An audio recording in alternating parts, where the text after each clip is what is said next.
Hey guys, so I got to round 100 on every Treyarch Zombies game. And so first of all, I just want to say this. I consider myself a casual Zombies player. Now, some of you guys might know I've played a lot of Cold War Zombies, Black Ops 3 Zombies. But truly, these games don't compare in difficulty compared to World at War, Black Ops 1, Black Ops 2 Zombies. You know, these games are very hard and I barely played them. When I did play them, I was very young and very casual. So this was a trip back in the past for me, as I feel like it will be for you guys too. I didn't even comprehend you could get to round 100 on World at War Zombies, Black Ops 1 Zombies, Black Ops 2 Zombies back when I was younger. I never watched YouTube. I was just like, oh, let's get to round 10, you know. I'd go to my friend's house every day after school, play Black Ops 1 Zombies, and we're like, let's get past round 10, let's get past round 20. That'll be amazing, that'll be insane. I remember playing World at War Zombies when I was 9 years old with my cousins and my brothers, and we were all terrified to this completely new thing. We're like, what is this? Why is this in the game? We were just like, this is terrifying. But to get round 100 in all of the Treyarch Zombies games was pretty fun, so hopefully you guys do enjoy.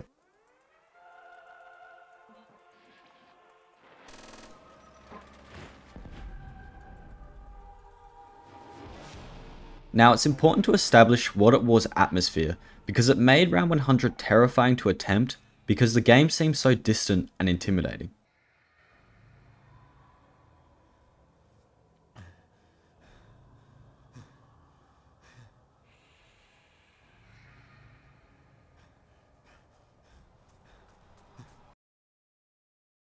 World at War Zombies was definitely a mysterious game, but the mechanics of the zombies were even more of a mystery to me.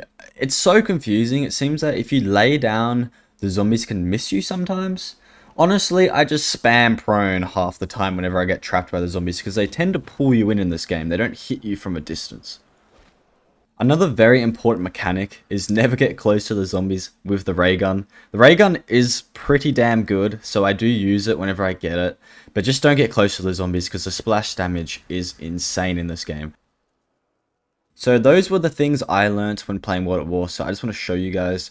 But now, here we go. Going for round 100, finally we've learnt that. The first thing I always do is change my FOV. If I play on 60 FOV, I literally get dizzy and feel sick.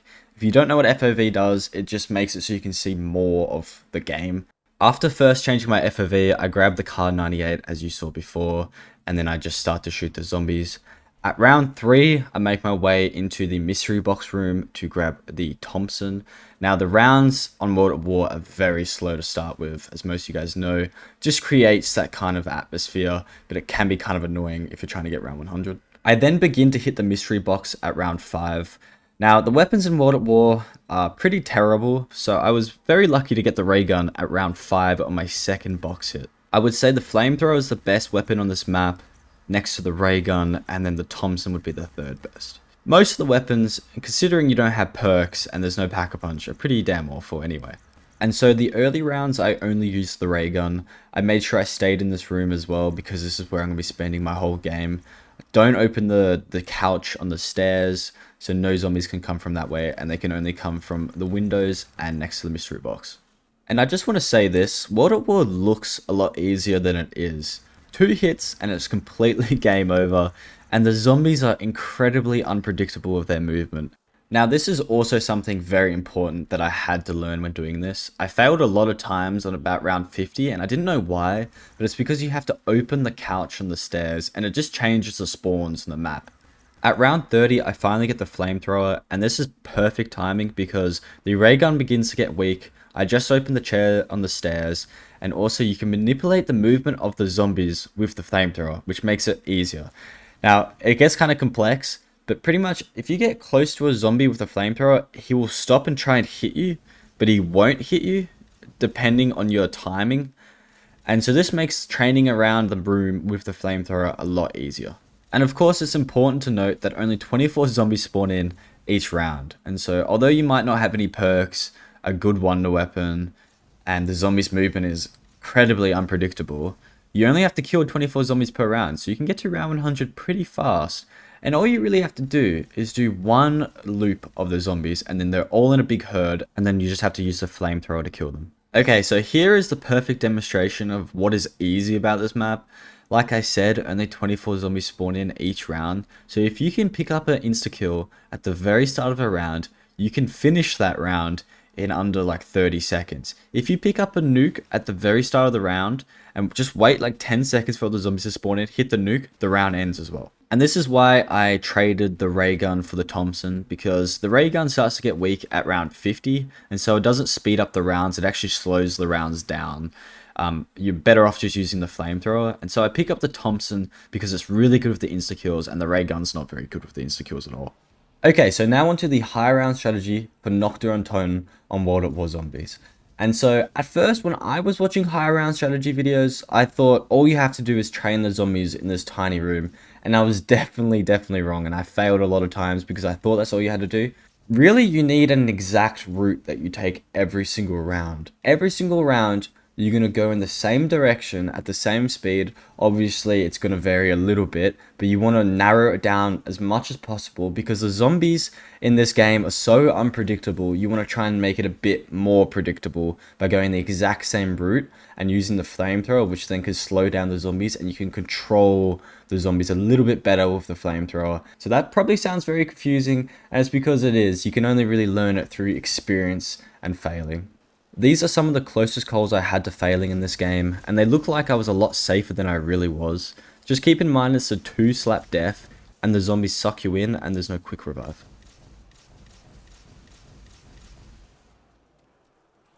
That might not look clutch, but I genuinely thought I was going to fail right there. So finally I hit round 100, and it only took me about 3 hours, but I failed a lot of times, I have to admit.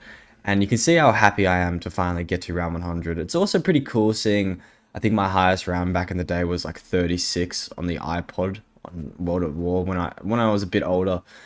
So I was very happy, but I decided to hit the mystery box to see how good the ray gun is at round 100. But unfortunately, you'll see here, the zombies suck you in very hard. And oddly enough, this was the coolest part about getting round 100 on World at War, was the game over screen, because it's just so nostalgic and it says round 100. Okay, so now on to Black Ops 1 Kino de Tone. So obviously a classic, and I'd always restart my game until I get Takio, because I just like how his arms look compared to the other characters. I would then change my FOV and then run up the stairs to pick up the M14. After playing World at War for quite some time and then going to Black Ops 1, you realize how good the graphics are in comparison. And both maps definitely have a completely different character. At round 2, I grabbed the first perk of this entire challenge, which is going to be Quick Revive. The only thing I did similar to World at War the entire game was leave the spawn room at the end of round 3 to go and get an SMG. This time I got the MPL, and throughout the entire game I never got rid of it. I then camp in the fire trap room to gain points and speed up the rounds. At the end of round 7, I would always leave the fire trap room, go past spawn, go towards speed caller, and then go and enter the stage. Here at the stage, I would then turn on power and immediately grab Juggernog, because of course it's a 2-hit down. And that's very rough. It made the game feel 10 times easier now that I can buy perks in Black Ops 1, but there aren't 24 zombies for a round. I then travel to the outside part of the map because I know the mystery box is located there, and I need to get the Thunder Gun. It's very important that I get the Thunder Gun nice and early, because I'm not going to be able to pack-a-punch this entire game because I'm not allowed to enter the first room. Very luckily, I do get the Thunder Gun at round 14. The reason I don't enter the spawn room after turning on the power is that Nova Crawlers will spawn in there, and then they will make the rounds take forever. This obviously means I can't get Quick Revive because it's in the first room. So it's very important that I don't go down early, otherwise I'll have to restart my game. At round 15, I grabbed Speed Caller, and now I have all the perks I need. The early rounds, I just spammed my Thunder Gun. Pretty random, to be honest. I just sat in this room, used my Thunder Gun, and whenever the trap was ready, I would use the trap. Now, I made sure I played on a high sensitivity for all of these zombies games, but Black Ops 1 was very important, otherwise I would not be able to survive these situations here. I always made sure I had the Thunder Gun in my hand at all times because it is such a powerful weapon as well. The high round strategy I use for Nocturne Tone has no Nova Crawlers, which makes it harder to train the zombies because the Nova Crawlers actually make it easier. They are slower and you can jump over them. So I had a certain route around this fire trap area that I would take, and the idea is to not use any Thunder Gun ammo because it only has 14 blasts, and the rounds seemed to go forever. So I would train the zombies until the fire trap was available, and then run over the trap killing the zombies. You have to be quick to do this, otherwise the trap will kill you, as from personal experience I died more times by the trap than the actual zombies on this game. And then of course you just sit in the corner of the fire trap and the zombies will all die who try to hit you. Now, because the trap takes so long to cool down, sometimes zombies will despawn while you're waiting to activate it. And this can be horrible timing sometimes, because you don't even notice that they've despawned and another zombie will spawn in and catch you at the worst time, like this example here. I'm not sure how I didn't go down. Although the thunder gun is an amazing weapon, sometimes you can get an odd blank shot, and this definitely could lead to a down. Luckily, I had another shot in my thunder gun here. Because the strategy is pretty much just using traps, obviously you have to use your SMG for points, but sometimes getting ammo can be risky. Although now we can get Juggernog and we take 5 hits to go down, the zombies slap a lot faster than in World at War, and so you can get very fast red screens. And it's not just this that makes Black Ops 1 hard, the zombies sometimes do very weird and odd movements like this.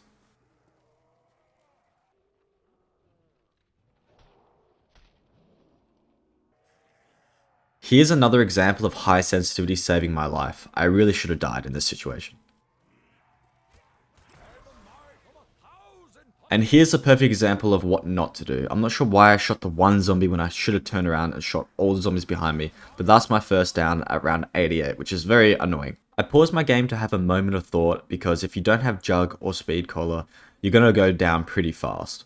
In the end, I come up with a plan to take my time and try and run from the back of the room towards Juggernog and not just run straight outside the room with the thunder gun, because I realize if I have to reload the thunder gun, it's going to take quite a while. I make my way to Juggernog, by far the best perk on this map. Honestly, a 2 hit compared to 5 hit death is a massive difference, and on my way out, I nearly actually go down because I get a blank shot on one of the zombies. I then make my way from the stage to Speed Collar. Speed Collar, of course, a very necessary perk because you have a chance of getting a blank shot with the thunder gun and the reload is pretty slow. I then have to make my way back to the fire trap room, and because I'm in this area, there's going to be some Nova Crawlers, and so Nova Crawlers do make the rounds a lot slower, so I'm not going to enter the first room because I don't want to get quick revive yet. I'm just going to try and get out of here and get straight back to the fire trap room. Once I'm there will be no Nova Crawlers, but of course the downside is I won't have quick revive either. And when you don't have quick revive, moments like this are terrifying.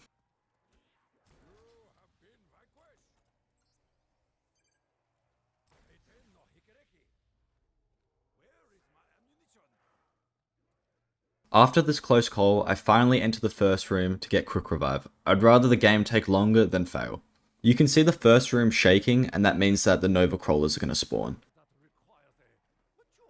Seeing that I entered the spawn room, I can now get Pack-a-Punch and Pack-a-Punch the Thunder Gun.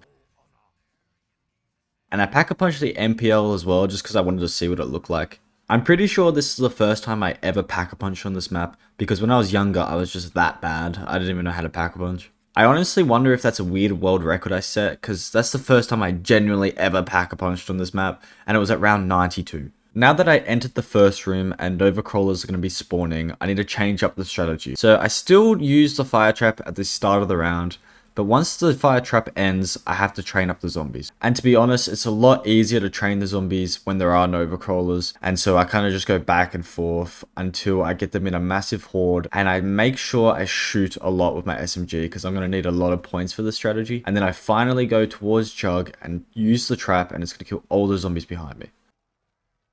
I then train around the stage for just a little bit, and then start making my way back towards the trap, and run through the trap, making sure there's no zombies on the other side, to run back to the fire trap area. And by the time I get back, the fire trap should be green, and I should be able to use it whenever I want.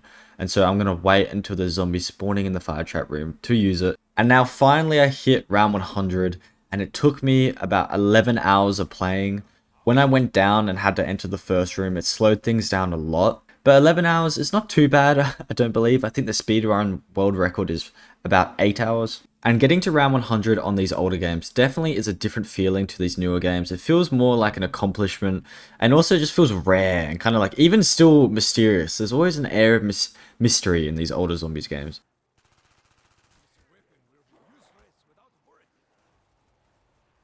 And again, the coolest moment getting this round 100 is definitely the game over screen. It's just so nostalgic, I don't know, there's something about it. Now we're on to Black Ops 2, my favorite zombies game, and we're playing my favorite zombies map, Mob of the Dead. It wasn't my favorite zombies map until I did this challenge. Okay, so something I want to mention first on Black Ops 2 is that I love the zombie ranking system, and I brought this game new for this challenge on PC because I never had it on PC. And so I just want you guys to see how my rank changes. And so take note that I only had one bowman when I brought this game, and then after I get round 100, have a look at my rank. Although I love Mob of the Dead and it's my favorite zombies map, there are definitely a few glitches on this map, and some of them are kind of funny.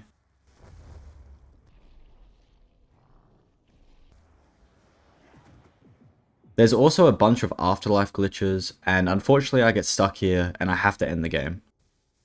Alright, so Mob of the Dead is definitely a hard map to get to round 100 on, in my opinion. And first things first, you spawn in the afterlife, and what I would do is I would zap the switch to the double points, and then revive my body and grab the M14. Out of all the Treyarch Zombies games, in my opinion, Black Ops 2 is the hardest. I use the free double points nice and early on round 2 to get my points up, so then I can open the door and begin the dogs. With the insta-kill I picked up, I opened the first room door, killed the last zombie, and then go back into the afterlife. This way I save our afterlife for the next round. Once in the afterlife, I would always take the same route. So first I would turn on Electric Cherry, then make my way towards the gondola, turn on the gondola, and then make my way towards the warden's room. If the warden's key is there, I will zap the power, but it wasn't there this time, so I just opened the warden's office. I then had to make my way back, otherwise you die. If you didn't know that, you have to revive your body. Luckily, I failed this challenge a lot of times, so I was getting pretty good at using the afterlife and knowing where to go with it. I then begin my first dog head. I need to feed 3 dog heads to get the tomahawk, and in my opinion the tomahawk is the coolest specialist in all of zombies history. I then feed my last zombie to the dog and make my way to the warden's room. I enter the warden's room and I head straight for the Uzi. The Uzi in this game is amazing. I then find my first part for the acid gat kit, which is going to be vital for the higher rounds. I then go back into the afterlife and turn on speed collar. I head towards the cafeteria and then use the afterlife just outside of it.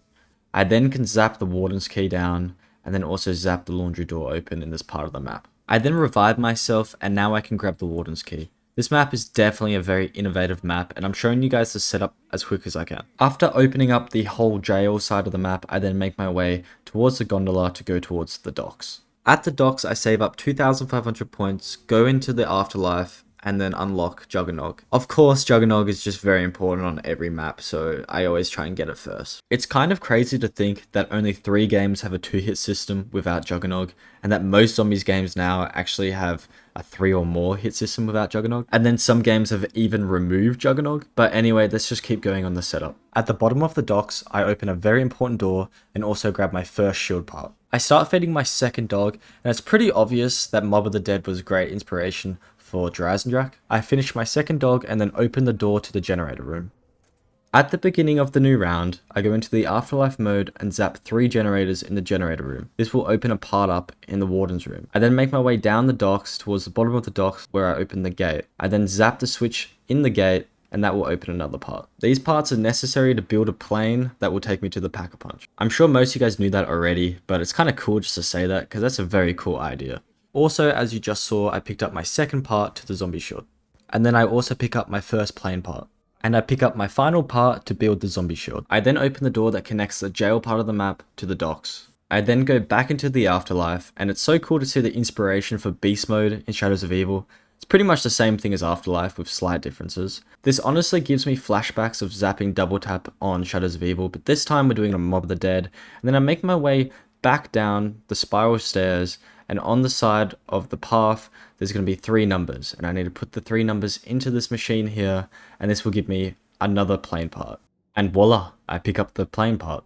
At round 9 I grab double tap, and it's the very first time during this entire challenge I grab double tap, and it's very lucky I did it round 9 because Brutus ends up spawning in. Getting my first red screen at round 9 pretty much sums up Mob of the Dead. But the Uzi mixed with double tap also sums up Mob of the Dead. It's such a satisfying map for whatever reason. Going back to the last part of the setup, I enter the afterlife and then turn on the laundry machine. I then activate the laundry machine and then complete the laundry round. After completing the laundry round, I then grab my third part for the plane. I then open the cafeteria door and craft a zombie shield in the cafeteria. I also grab speed cola and then I grab my fourth part for the plane. I grab electric cherry and then open the infirmary door in the cafeteria. Here I grab my second part for the acid gat kit and then I can start my third dog. I also pick up my last part for the plane. I then enter the afterlife and go on the roof and open the door that leads to the plane. I then fully feed my final dog, which unlocks the Hell's Retriever.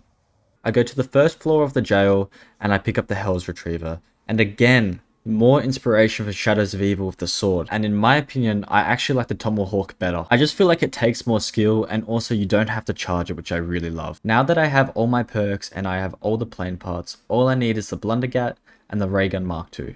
Luckily, I get the Blundergat at round 11.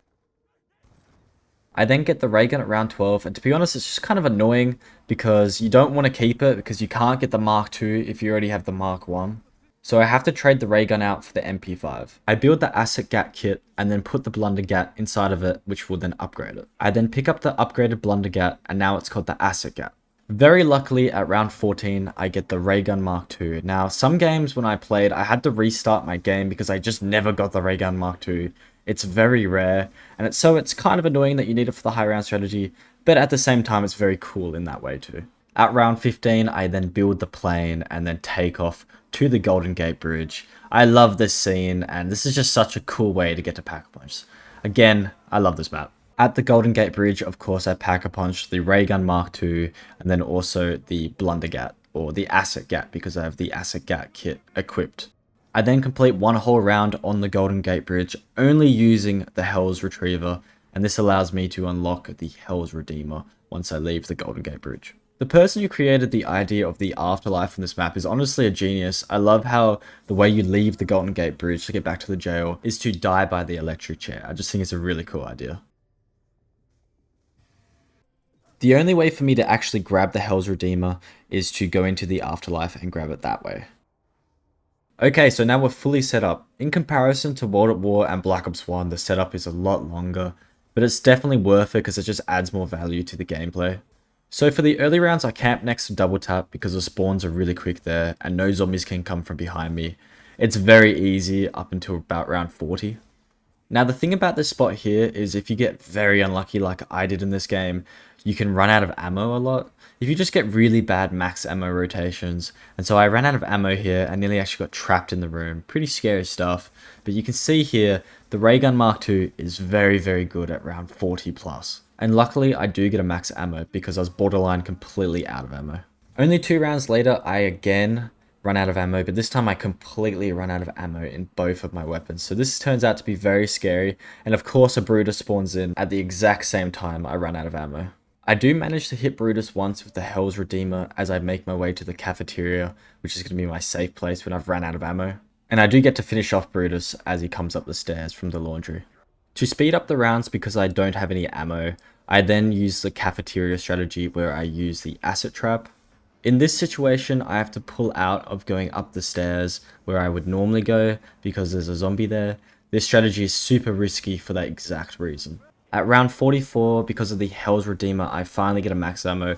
I'm not sure why my max ammo luck was just terrible this game. At round 49, the double tap room starts to become really chaotic and really tight as the Mark II begins to get weak, and so does the Wonder Weapon. I definitely would have gone down here if I didn't have Electric Cherry or the Hell's Redeemer. Once I escaped the zombies, I realized maybe I should leave the double tap room. The rounds go super fast in there, that's why I was doing that strategy, but now it's time for the cafeteria strategy. When going to the cafeteria room, I test the Ray Gun Mark II on the zombies behind me, and it is still very strong, but it's just hard to use in these situations. And so I actually drop it for the MP5 because I'm going to get way more kills with the insta-kill with the MP5. Even though the fully upgraded Wonder Weapon is meant to distract the zombies when you shoot it, sometimes the zombies will still go for you, just a few of them, and you'll get caught out in a situation like this. And this is my first down in round 60, which isn't too bad, seeing that Mob of the Dead is pretty hard. And if you guys didn't know how the afterlives work, every single down you get, you lose an afterlife, but also every round you go up, you gain an afterlife. And so this pretty much means you can go down a lot more times as long as you don't run out of afterlives, and the max amount of afterlives you can have at once are 3. Whenever I did go down, I would always make my way to the 3rd floor of the jail cell and then get electric cherry. I would then make my way to the gondola, and I would take that route every single time I went down, because all you really need is electric cherry and juggernog. Once I grabbed Jug, I always did the same route again. You can kind of notice that whenever I get to round 100, I always have certain routes for certain situations. And this is definitely what you need if you want to go for high rounds. And so I would always go to the bottom of the docks and train the zombies until I had a space to go up the stairs and back to the gondola, because it doesn't take very long to charge whatsoever. Now, learning the trap in the cafeteria is very important because it's very hard to learn and it's also very risky, but if you can get it down, you'll get through these rounds really fast. Okay, so the high round strategy for Mob of the Dead is definitely my favorite because it just has the right amount of skill, difficulty, and speed. So once you've turned on the acid gat and you've made your way to the infirmary staircase, you want to sit next to the rails so the zombies can, like, it's not a glitch spot, but the zombies will try and hit you from there, and they can hit you from there, so you gotta be very careful. And so what I would do is use the Hell's Redeemer to kill the zombies pressed up against the railing, and then I would make my way down to the door to look at the acid coming out of the shower head. That's the only way I knew the acid trap was going to end. And then of course I would make my way out of the room as fast as possible once the trap had ended. And then again, I always took the same route at the same speed. That's very important. You want to go around the room in a clockwise direction at quite a slow speed, and then you're going to get to the point where the right shield is and the craftable, and then you want to turn back around and go anti-clockwise at a slow speed as well. And that way, you're going to get kills with the Hell's Redeemer while you're doing this, but also by the time you get back to the trap, you're going to be able to activate it and then go back up the infirmary stairs again. Unfortunately, in this situation, I couldn't go up the infirmary stairs, so I actually go down, and it's such a stupid way to go down, honestly. I died to my own wonder weapon in the end. Like I said, the strategy is very hard, and it took me a long time to learn, and because the rounds have so many zombies, these scenarios happen all the time where you nearly get killed in the infirmary. Luckily, you do have the afterlife, so you can have a lot more lives if you do go down. Speaking of going down, I get my 3rd down because Brutus spawns in and turns off the acid trap, and I didn't even realize. Going down on the infirmary stairs is probably the worst spot to go down on this map, so luckily with Afterlife I can zap the zombies to despawn them, and then once I revive myself I get into an equally more terrifying position where Brutus is in on the map, I don't have Juggernog, and I also don't have a right shield on my back. Brutus did also lock the right shield, but it doesn't really matter at a high round because it doesn't take long to unlock it. And thank God I do pick up the right shield because I would have 100% died if I didn't have it in this situation. I feel like with a lot of high round strategies, they're either way too easy or too hard, or just boring in general. Like I said, like there's just something about Mob of the Dead's high round strategy that's just so satisfying, and it's just the map in general. It's just a very satisfying map, but it still keeps the World at War and Black Ops 1 aesthetic and vibes of like mystery. Even when I look down and see round 100, I'm just like, wow, that's just so weird to see. It just seems so much more rare than in the other games, and here's another example of the strategy where you need good skill to actually stay alive. And looking at the gameplay, it does look a lot easier to do than it actually is. But finally, I hit round 100, and I was really surprised because it only took me 9 hours, and the speedrun world record is only 7. So like, I did it pretty fast, and I was kind of surprised by that. And if there's any game that I'd get round 100 on all the zombies maps again, it would probably be Black Ops 2. I feel like that would be insane, but probably incredibly hard. I then quit the game, and then again, Black Ops 2 has a very cool, nostalgic game over screen. I love how it says round 100. But I do have 8 downs, as you can see. I would have loved to have lower than that, but it's still pretty good. But the coolest thing is, after getting round 100, I get the max zombie rank, and I never got this back in the day, so this is really cool to have now. Black Ops 3 is where zombies changed the most. Gobblegums and a 3-hit down system were implemented, making round 100 easier and faster than ever before. And if you haven't seen already, I made a video getting to round 100 on all the Black Ops 3 maps, and so in this video I won't be going over how I got to round 100 for the sake of the people who watch those videos, But here is some footage of me getting round 100 on all the 6 maps, and it's really cool to just see all the different aesthetics of all the 6 different maps. The only similar ones are maybe the Giant and Horizon Drac. And so if you do want to watch that video, it's going to be on my channel, and I'm just starting a series where I do round 100 on every, for example, this one's the big one, round 100 on every Treyarch Zombies game. Next will be round 100 on every non-Treyarch Zombies game. Black Ops 4 I'd never actually gotten to round 100 on.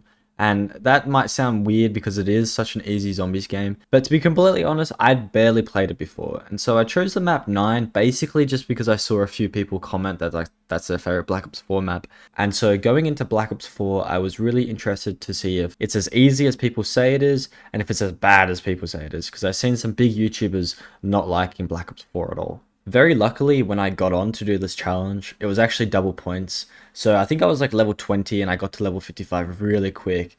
And this of course just helps because then you level up your rocket launchers and things like that. That is one thing I don't really like, how you can't just hop in a game and like you kind of need to level up first to like unlock some things. Anyway though, I had to get round 100, so I spawned in and make my way to the first room. And this is probably the coolest first room I've ever seen in Zombies history. And that's definitely saying something. I cut this rope here, and this gives me challenges, which then gives me rewards as well. My first challenge is to knife 13 zombies. These challenges are really easy, and they lead to some pretty good rewards. I actually have no idea what the first reward is though, to be honest. I then do my second challenge where I have to get 5 consecutive headshots, and I have a double points, and the reward is a bonus points, which is perfect timing. I then go towards the Egyptian side of the map, go up the stairs, and then go under the blade trap. This is my third challenge I had to do. And then I grab my first shield part. I go back to the spawn and grab my third reward, which is a Pack-a-Punch pistol, which is insane at such a low round, and you can see why I do these challenges. I then summon my first champion and pick up PhD Slider from the Ra statue. I then head towards the Danu statue and pick up Bandola Bandit. I don't even know exactly what this perk does. I'm pretty sure it just gives you extra ammo. The reason I don't know is because I just copied a bunch of people's setups and tried to copy the strategy they were doing on this map. Because to be honest, this game is very different to every other zombies game, and I was kind of confused what the hell was going on with the perk system and stuff. But it's pretty cool once you get the hang of it. But I do wish there was Juggernog, and I wish the zombies were slower in this game, and also I wish they didn't run so randomly. It kind of annoys me at times. I then summoned my second champion, and if you didn't know, you have to summon 4 champions to open the Pack-a-Punch machine. Very simple compared to Black Ops 2 and Black Ops 3. Once you kill the champion, you pick up its head and then you'll put it on a spike later on. I then head under the Colosseum, and honestly, this map is so cool. It's one of the coolest zombies maps I've definitely played, but I just think it's being held back by Black Ops 4, and the mechanics and the perks and the whole system of Black Ops 4, I think really hold back this map. Imagine if this map was on Black Ops 2 or Black Ops 3, it would be insane. I then grab my second shield piece and then summon my third champion at Odin's location. I then grab the Stronghold perk because I'm going to be doing a camping strategy, and that is one thing I do like about the perk situation in Black Ops 4. It just creates a lot more variety. I grab the Dying Wish perk from the Zeus altar. I summon my fourth and final champion. These champions are very easy to kill, especially when you have a Pack-a-Punch weapon already. I then grab my third and final shield part and build the shield at the only craftable there is. The shield's pretty interesting on this map, but I don't really use it that often because I'm going to be doing a camping strategy with the rocket launcher. I then put the 4 champion heads on spikes, and this will open the Pack-a-Punch. I Pack-a-Punch the Welling, which gives me akimbo explosive pistols, just like the Mustang and Sally. And I would just like to say the Pack-a-Punch camo in this map is insane as well. And it actually took me a while to figure out that when you do re-Pack-a-Punch your weapon, it does actually go up in damage. I didn't think that was a thing because it wasn't a thing in Black Ops 3. And then I was watching videos and I was like, why is their rocket launcher stronger than mine? And that was also because they had better attachments on it. Like I said, I don't really like that, but it's cool, it's whatever. Once I Pack-a-Punch my weapon about 3 or 4 times, I make my way into this room here, and this is where I'm going to be camping for the whole game. Now I don't open the door to my left and the right, and that means they just spawn behind me. There's one window and then they can come from the stairs. I then max out my Pack-a-Punch on the Welling. I think you can upgrade it like 5 times. Now the only things I need now is the rocket launcher and also the monkey bombs. I actually have no idea what they're called on 9, but they're really good and really cool. Again, this map has such cool ideas. It's just the core game that just lets it down. At round 17, I do get the monkey bomb. I think it's actually called the homunculus. It's not a monkey bomb, but it does act somewhat similar. The very next round, I get the Helion salve, and if you guys have played Black Ops 4, you'd probably know this thing is the best weapon. It's better than the Wonder weapons. It's just a great weapon in general.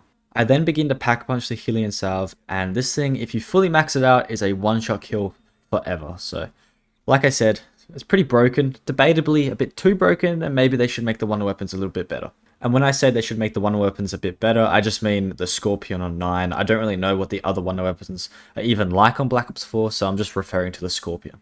Once I fully pack-a-punch the rocket launcher, I make sure I get the green pack-a-punch color to match the pistols because it just looks cool. Now the big boss dude who spawns in every now and then is very easy to kill with the specialist or if you use the rocket launcher. And so the position I was camping at to get to round 100 is incredibly fast, and whenever I got an insta-kill, that's why I had the Mustang and Sally's, because then I could just spam them and get as many kills as possible, as fast as possible.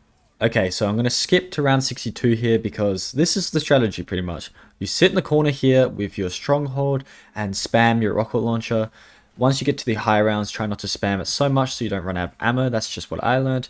And then I would use my specialist and go to this location here and just spam it. The specialist, again, is really cool in this game. It's just a pity the game sucks. Well, I'm joking. It's not that bad. The game's not terrible. I just really kind of get annoyed sometimes about how, like, the Wonder weapons are a bit weaker. You've got to kind of rely on max ammo to get to high rounds. And you've got to kind of rely on gobble gums as well. There's a lot of luck with round 100 on Black Ops 4. So it is my least favorite, but I still like the game. There's nothing wrong with it. I just think the other games are so much better. Well, not so much better, but you know what I'm saying. And just for the sake of the video, when I say Black Ops 4, I just mean 9 because we're doing round 100 on every zombies game. I haven't played the other zombies maps on Black Ops 4, so I wouldn't know. I'm just talking about 9 for this instant. Whenever I got a boss or gladiator round, whatever you want to call it, I would always make my way to this location here, and it just made it so the zombies or the bosses spawned in faster. I don't really know if this should be a type of round. It's very easy, but I guess we have dog rounds, so it's very similar in that way, but this is a bit slower, I would say. But anyway, who am I to say no to a free max ammo? Like I said before, whenever you get to the higher rounds, you need to pace your shots to save ammo. This whole round 100 challenge is pretty much where can you get ammo from and how can you save ammo. And here I actually go down. I don't go down there because I have Dying Wish, which is, I think that's a really cool perk idea. I mean, personally, as someone who goes for high rounds, it's nice to have that kind of backup. But still, I still go down because there's like certain zombies that have extra health. I don't really know. There's all these different types of zombies and stuff. There's heaps of stuff going on this map at all times. I still don't really know what all the different zombies and stuff, but that kind of sucks to go down at round 83. I really would have wished to do this flawless, but hey, what are you gonna do? Luckily, I do have my specialist available, and this specialist I feel like you can't even die with, so I just kind of just run out of the room. I then go back and get PhD slider. This is so important to get your perks back after you go down because you're very vulnerable without them. And then I also get banded boiler or whatever the hell it's called. At round 84, I began to run out of ammo, and it's not like you can just use traps to get through the rounds because if you don't have stamina up, you're literally slower than the zombies, I swear. So I had to just luckily get a max ammo, and I very luckily I did get a max ammo. If I didn't get this max ammo here, I would have had to waste one of my gobble gums or something like that. To get the most out of my specialist and to use less ammo, I started using the tornado thing with the specialist. And I also used my power vacuum gobble gum that I just got, very luckily.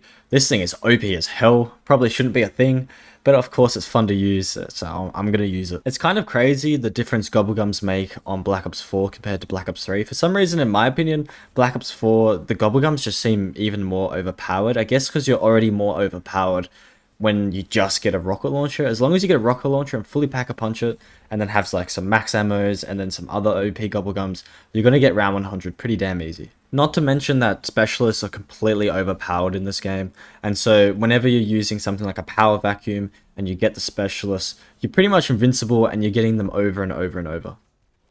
But I do finally hit round 100, and in my opinion, Black Ops 4 isn't as bad as people say it is, but it could be so much better. It really could be so much better. Probably the thing I dislike the most is how fast the zombies are, and also just how sporadic and just random they are. They're more random than World at War zombies.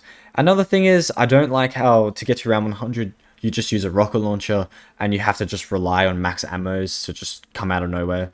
If that wasn't a thing, and also the gobble gums, I mean, maybe there's not just one thing, there's a few things. But overall, it's not a horrible game, but it's my least favorite Call of Duty Zombies Treyarch game. And I've got to say, the game over screen's pretty whack for saying you survived 99 rounds instead of saying you got round 100. You guys know how I am with my game over screens. Okay, so now on to Cold War, and the first thing I noticed was just how cool the customization is in this game. I'm literally playing as Ghostface using the Dark Ether camo. Not to mention that my weapon is a ray gun shotgun. It's really cool, man, but of course it does cost money, but I'd prefer that than gobblegums. So the game starts with us coming in on the helicopter. I really like how you get to see your skin, and then once we get to round 100, hopefully we'll be able to exit the map on the helicopter as well. And so we fully stay alive. I really love the exfil implemented into Cold War. It's kind of crazy how in this game you can spawn in with a fully customized tactical rifle. And so the first thing I do is put on the Rampage Inducer, something again new to Cold War. Cold War, honestly, I think is underrated. It's a very innovative game, and I honestly really love Cold War. At round 3, I do the classic and open the bunny door and make my way to the penthouse, an absolutely iconic thing to do on this game. Once at the penthouse, I just camp there with the Rampage Inducer on. The addition of the Rampage Inducer definitely made these lower rounds a lot more chaotic, and you can see I nearly actually go down here. The thing about Cold War is, although it's a lot easier, and a lot of people say it's too easy, they still made it fun. For instance, Black Ops 4, I love Black Ops 4, I like Black Ops 4 like I said, but it's easy, just like Cold War, but it's a little bit too boring in my opinion. I then switch off the Rampage Inducer at round 11 and then grab a decoy and also a war machine. At round 12, I make my way to the power and then turn on the power. I then turn on both terminals and then go inside the anomaly. This setup is so easy to get Pack-a-Punch on this map. When inside the Dark Ether, is that what it's called? I don't even know. Remind me in the comments.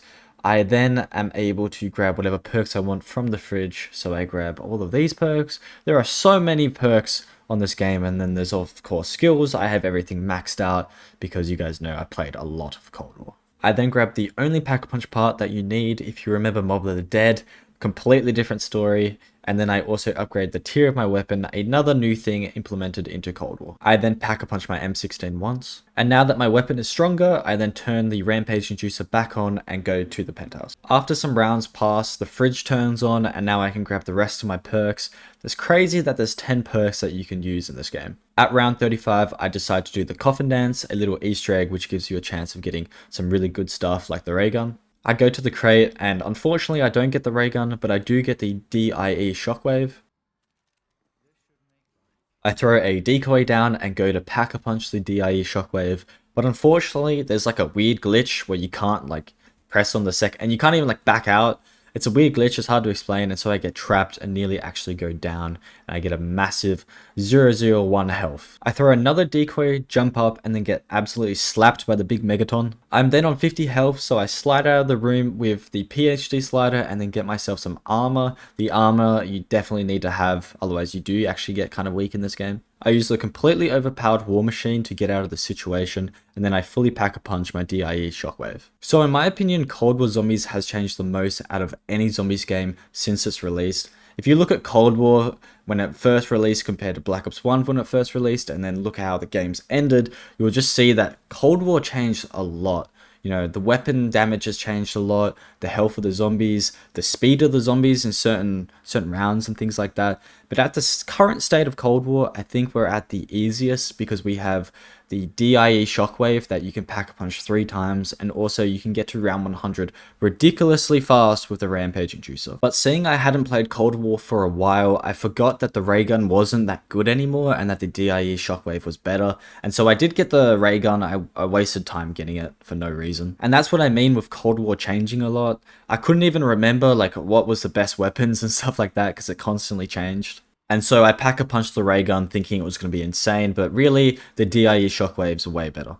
In saying that though, the ray gun's still not that bad whatsoever, which kind of shows just how insane Cold War's weapons really are. Specifically the DIE on this map. Some of the other wonder weapons on the other maps are insane as well. Now, the only way you're going to go down on Cold War is if you're being an idiot like me and you don't just use your war machine when you should. At the start of the round, just to get your ring of fire, just use your war machine. But here, I just decided to use my DIE and I do go down. And I was kind of pissed off. I was like, maybe I should restart and just do it again because it's kind of embarrassing to go down on Black Ops Cold War. I do decide that I can't be bothered to restart, so I throw a decoy and then make my way to the fridge and grab all my perks back. This will then give me the DIE Shockwave with tier 5 Mule Kick. Okay, so here we are at the end of the video, getting to round 100 on our last game. And of course it's Cold War, because we did World at War, Black Ops 1, Black Ops 2, Black Ops 3, Black Ops 4, and then Cold War. And to be honest, I think my least favorite, like I said, was Black Ops 4. And then my favorite probably is Black Ops 2. Black Ops 2, it keeps some mystery and the same aura of the older games, but it's almost just like Black Ops 3, just a little bit less complex. And it's also a little bit less noob friendly, so when you get to round 100 on Black Ops 2, it truly is very satisfying. And also, just, I love the map Mob of the Dead. Like, I know I said it when I went over Mob of the Dead, it's just a great map. Honestly though, I do like Cold War as well. World at War is great, really fun. I would say Cold War and World at War are in the same league. Obviously Cold War is a better game because it's a newer game, but if you don't take in the factor, they're both simply just fun. Black Ops 1 is great. I love Black Ops 1. That's like Black Ops 3 to me, but then Black Ops 2 is just a little bit over that. And then Black Ops 4, I'm sorry, you're just just a little bit down the bottom, but I still enjoy Black Ops 4. It's just, I voiced my opinions on it earlier. It's still not shocking though. It's just the other Zombies games are just very good. And so to end the video, I actually do the exfil, and this means that technically I survive. So technically I survive round 100 on every Treyarch Zombies game. Kind of, not really. But it's a really cool thing that Cold War did add. Exfil was a bit easy.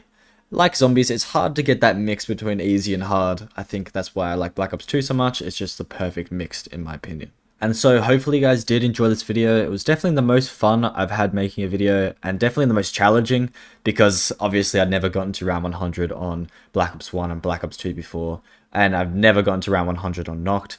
So yeah, hopefully you guys did enjoy it, and I'll catch you guys in the next one.